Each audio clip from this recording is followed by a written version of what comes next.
நீங்க என்னைக்காவது யோசிச்சிருக்கீங்களா? இப்போ 2 கலர்லெஸ் லிக்விட்ஸ் எடுத்துக்கலாம். சொல்லுங்க. சொல்லப்போனா ஒரு 50 ml இத்தனாலையும் ம் ஒரு 50 ml தண்ணியையும் ஒண்ணா மிக்ஸ் பண்றோம்னு வச்சுக்கோங்க. ஓகே. அந்த ஃபைனல் மிக்ஸ்சர் ம் அது 100 ml இருக்காது. கரெக்ட்டா? அது ஒரு 98 ml மாதிரி கொஞ்சம் குறைஞ்சிடும். ஆமா, வால்யூம் குறையும். அதே சமயம் அந்த பீக்கரை தொட்டா அது லேசா சூடா இருக்கும். எங்க போச்சு அந்த 2 ml? எதுக்கு அந்த ஹீட் ரிலீஸ் ஆச்சு? ம் இந்த மாதிரி பார்க்க சிம்பிளா தெரியற விஷயங்களுக்கு பின்னாடி ம். ரொம்ப ஒரு இன்ட்ரெஸ்டிங் கெமிஸ்ட்ரி இருக்கு இல்லையா? கண்டிப்பா. இந்த மாதிரி ஆச்சரியமான விஷயங்களை புரிஞ்சுக்கிறதுக்கு தான் நம்ம இன்னைக்கு சொல்யூஷன்ஸ் யூனிட்ல இருந்து ideal and non ideal solutions டாபிக்கை பத்தி ஆழமா பார்க்க போறோம். கரெக்ட். இந்த கான்செப்ட் ஏன் முக்கியம்னா இது ரியல் வேர்ல்ட்ல சொல்யூஷன்ஸ் எப்படி பிஹேவ் பண்ணும்னு அதை ப்ரெடிக்ட் பண்ண உதவும். சரியா சொன்னீங்க. பர்ஃபெக்ட்டா பிஹேவ் பண்ற சொல்யூஷன்ஸ்க்கும் அந்த ரூல்ஸை ஃபாலோ பண்ணாத சொல்யூஷன்ஸ்க்கும் எல்லா டிஃபரன்ஸே இது காட்டும். Let's unpack this. ரொம்ப சிம்பிளா சொல்லணும்னா ஒரு ஐடியல் சொல்யூஷன்ங்கிறது ஒரு தியரிட்டிக்கல் கான்செப்ட் தான். ஒரு ஃபேண்டசி வேர்ல்டு மாதிரி. Fantasy world, okay. அங்க நீங்க மிக்ஸ் பண்ற 2 லிக்விட்ஸ்ல இருக்கிற மாலிக்யூல்ஸ்க்கு நடுவுல இருக்கிற அட்ராக்ஷன் ஃபோர்ஸ், அதாவது அந்த சொல்யூட் சால்வெண்ட் மாலிக்யூல்ஸ்க்கு நடுவுல, அது அந்த பியூர் லிக்விட்ஸ்ல இருந்த அட்ராக்ஷன் ஃபோர்ஸ்க்கு, ஏன்னா சொல்யூட் அண்ட் சால்வெண்ட் ஃபோர்ஸ்க்கு எக்ஸாக்ட்லி ஈக்குவலா இருக்கும். ஓகே. சோ எல்லா இன்டராக்ஷன்ஸும் ஒரே மாதிரி இருக்கும். எக்ஸாக்ட்லி. அப்படி இருந்தா அது ரவுல்ஸ் லாவை பெர்ஃபெக்ட்டா ஃபாலோ பண்ணும். அப்புறம் மிக்சிங்ல ஹீட் சேஞ்சும் இருக்காது, வால்யூம் சேஞ்சும் இருக்காது. புரியுது. சோ an ஐடியல் சொல்யூஷன்ங்கிறது ரவுல்ஸ் லாவோட அந்த சிம்பிள் ப்ரெடிக்ஷனை கொஞ்சம் கூட மாறாம ஃபாலோ பண்ற ஒண்ணு. ஓகே, இது நம்ம மைண்ட்ல ஒரு பிக்சரா கொண்டு வரலாம். ஷூர். இமேஜின் பண்ணுங்க. 2 டிஃப்ரெண்ட் கலர் பெயிண்ட் எடுத்துக்கிறீங்க. ஆனா ரெண்டுமே கெமிக்கலி ஐடென்டிக்கல். ஒரே மாதிரி ப்ராப்பர்ட்டிஸ் இருக்கு. ஓகே. அதை மிக்ஸ் பண்ணும்போது ஹீட் ரிலீஸ் ஆகாது, வால்யூமும் மாறாது. ஒரு மாலிக்யூல் இன்னொரு மாலிக்யூலை பார்த்து நீ வேற ஆளுன்னு நினைக்காது. ஜஸ்ட் ரேண்டமா மிக்ஸ் ஆகும்.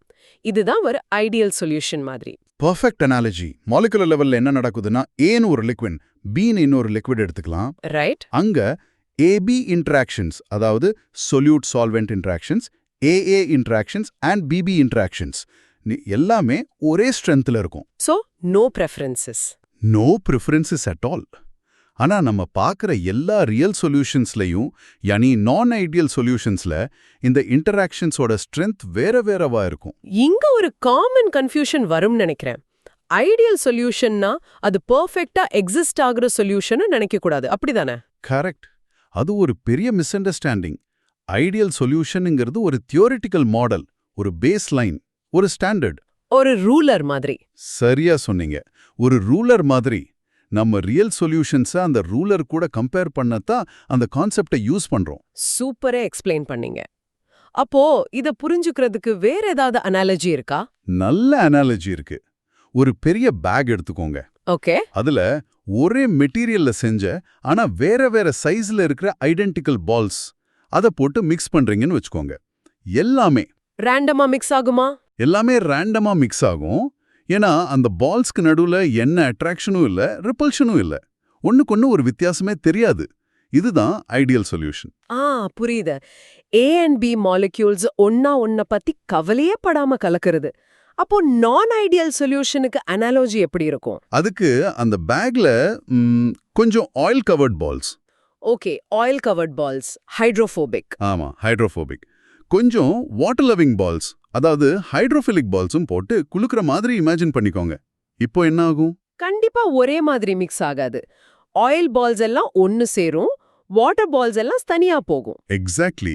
நீங்க எவ்வளவுதான் குலுக்குனாலும் அந்த ஆயில் பால்ஸ் எல்லாம் ஒன்னா சேர்ந்து ஒரு பக்கம் போகும், வாட்டர் லவிங் பால்ஸ் எல்லாம் இன்னொரு பக்கம் போகும். இந்த ப்ரிஃபரன்ஸ் தான் நான் ஐடியாலிட்டி. இந்த ideal and non ideal classification ஏன் தேவைன்னு கொஞ்சம் சொல்லுங்களேன். why does this concept even exist? ரொம்ப நல்ல கேள்வி. ஏன் தேவைன்னா ரவுல்ஸ் லா எங்க ஒர்க் ஆகும், எங்க ஃபெயில் ஆகும்னு புரிஞ்சுக்கிறதுக்கு தான். ஒரு சொல்யூஷன் ஐடியலா பிஹேவ் பண்ணலன்னா அது அந்த மாலிக்யூல்ஸ்குள்ள என்ன நடக்குதுன்னு நமக்கு இன்ஃபர்மேஷன் கொடுக்கும். அதுதான் பாசிட்டிவ் டீவியேஷன்னா ஏபி மாலிக்யூல்ஸ் ஒன்னு வெறுக்குதுன்னு அர்த்தம். அவங்க இன்டராக்ஷன்ஸ் வீக்கா இருக்கு. நெகட்டிவ் டீவியேஷன்னா? நெகட்டிவ் டீவியேஷன்னா ஏபி மாலிக்யூல்ஸ் ஒன்னு ரொம்ப ஸ்ட்ராங்கா அட்ராக்ட் பண்ணிக்குதுன்னு அர்த்தம். ஓகே, இப்போ கண்ண மூடி ஒரு சின்ன மென்டல் மூவிக்கு ரெடி ஆகுங்க. Let's to it. Scenario 1. And ideal solution. உங்க முன்னாடி 2 பீக்கர்ஸ் இருக்கு. ஒன்னுல ஹெக்சேன், இன்னொன்ற ஹெப்டேன். ரெண்டுமே நான் போலார் ஹைட்ரோகார்பன்ஸ். Similar molecules. இப்போ ஒன்னு மிக்ஸ் பண்றீங்க. என்ன ஆகும்? ஒரே ஒரு விஷுவல் சேஞ்ச் கூட இல்ல. ஹீட் இல்ல, வால்யூம் சேஞ்ச் இல்ல. மாலிக்யூல்ஸ் ரேண்டமா பெர்ஃபெக்ட்டா மிக்ஸ் ஆயிடுச்சு. இது ஐடியல். பெர்ஃபெக்ட். இப்போ சினாரியோ 2, ஒரு நான் ஐடியல் சொல்யூஷன். ஒரு பீக்கர்ல ஆசிட்டோன், இன்னொன்றுல குளோரோஃபார்ம் எடுத்துக்கோங்க. ஓகே, ரெண்டுமே போலார் தான். ஆமா. இப்போ மிக்ஸ் பண்றீங்க.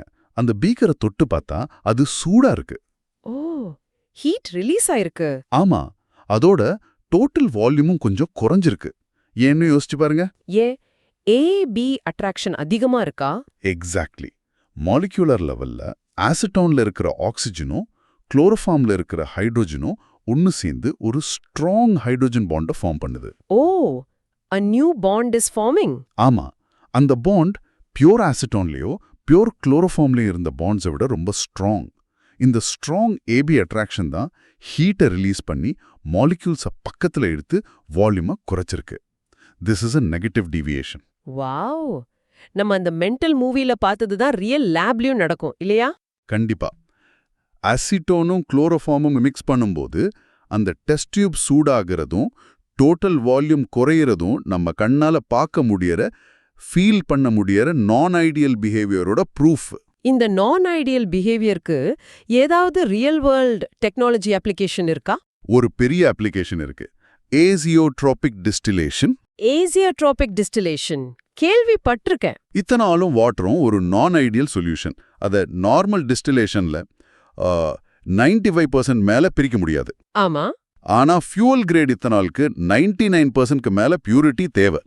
அங்க இந்த நான் ஐடியல் ப்ராப்பர்ட்டியை யூஸ் பண்ணி மூணாவதா ஒரு கெமிக்கல், அதை என்ட்ரெய்னர் அப்படின்னு சொல்லுவோம். என்ட்ரெய்னர். அதை ஆட் பண்ணி அந்த ஏசியோட்ரோப்பை பிரேக் பண்ணி பியூர் இத்தனால பிரிச்சு எடுப்பாங்க. That is fascinating. அப்போ இந்த நான் ஐடியல் பிஹேவியர் இல்லனா இது சாத்தியமே இல்லையா? சாத்தியமே இல்ல. அந்த மாலிகுலர் பிரெஃபரன்ஸை நம்ம அட்வான்டேஜா எடுத்துக்கிறோம். சூப்பர். இப்போ இத தவிர்த்த இன்ட்யூட்டிவ் எக்ஸாம்பிள் இருக்கா? நம்ம நினைக்கிறதுக்கு ஆப்போசிட்டா நடக்கிறது? கண்டிப்பா. நீங்க நடக்கலாம்.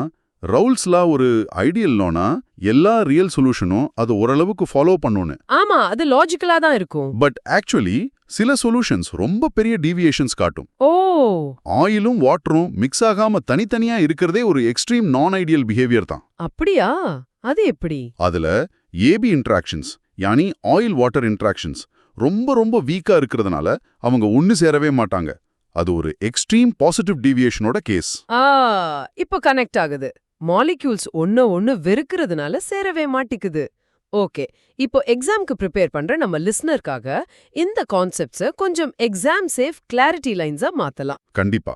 உங்க எக்ஸாம்ஸ்க்கு இந்த பாயிண்ட்ஸ் ரொம்ப முக்கியம். நல்லா நோட் பண்ணிக்கோங்க. First point, no heat change and delta V mix equals to 0. no volume change. இது ரொம்ப முக்கியம். ஆமா. clarity line 2, real solutions Raoult's law in the deviate ஆகும். ஏன்னா AB intermolecular forces and the AA and BB forcesக்கு ஈக்குவலா இருக்காது. simple difference in forces. அதேதான். இப்போ clarity line 3, positive deviationனா AB interactions weaker-ஆ இருக்கும்னு அர்த்தம்.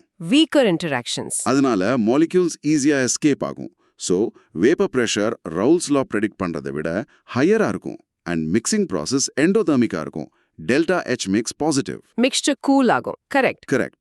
இப்போ அதே லாஜிக்ல clarity line 4, negative deviationனா AB interactions stronger-ஆ இருக்கும்னு அர்த்தம். நம்ம அசிட்டோன் குளோரோஃபார்ம் எக்ஸாம்பிள் மாதிரி. அதே மாதிரி. அதனால molecules escape ஆக கஷ்டப்படும். So, vapor pressure Raoult's law predict பண்றதை விட லோவரா இருக்கும். and அந்த பீக்கர் சூடாகும். சரியா சொன்னீங்க. மிக்சிங் ப்ராசஸ் எக்ஸோதெர்மிக்கா இருக்கும். Delta H mix 0. Superb. Okay, ஃபைனலா ஒரு கிளாரிட்டி லைன். அசியோட்ரோப்ஸ் பத்தி சொன்னீங்க. எஸ். Clarity line 5. அசியோட்ரோப்ஸ் யானி constant boiling mixtures non ideal சொல்யூஷன்ஸ்ல மட்டும்தான் ஃபார்ம் ஆகும். இது ஏன் ரொம்ப இம்பார்ட்டன்ட்? ஏன்னா இதுதான் பிரிக்கிறதுல உள்ள பிராக்டிக்கல் டிஃபிகல்ட்டி எக்ஸ்பிளைன் பண்ணுது. ஒரு அசியோட்ரோப்பை சிம்பிள் டிஸ்டிலேஷன் வச்சு பிரிக்கவே முடியாது. அதுக்கு ஸ்பெஷல் டெக்னிக்ஸ் தேவை. ரொம்ப கிளியரா இருக்கு. இப்போ இவ்ளோ நேரம் பேசினத ஒரு சின்ன சமரியா சொல்ல ட்ரை பண்ணலாம். கண்டிப்பா. ஃபர்ஸ்ட், ஐடியல் சொல்யூஷன்ங்கிறது ஒரு தியரிட்டிக்கல் கான்செப்ட், ஒரு ரூலர் மாதிரி. ரியல் சொல்யூஷன்ஸ் நான் ஐடியலா அந்த ரூலர்ல இருந்து கொஞ்சம் மாறுபட்டு தான் இருக்கும். கரெக்ட். 2, நம்ம அனாலஜியை நினைவு வச்சுக்கோங்க. ஐடென்டிக்கல் பால்ஸ் மிக்ஸ் பண்ற மாதிரி இருந்தா ஐடியல்.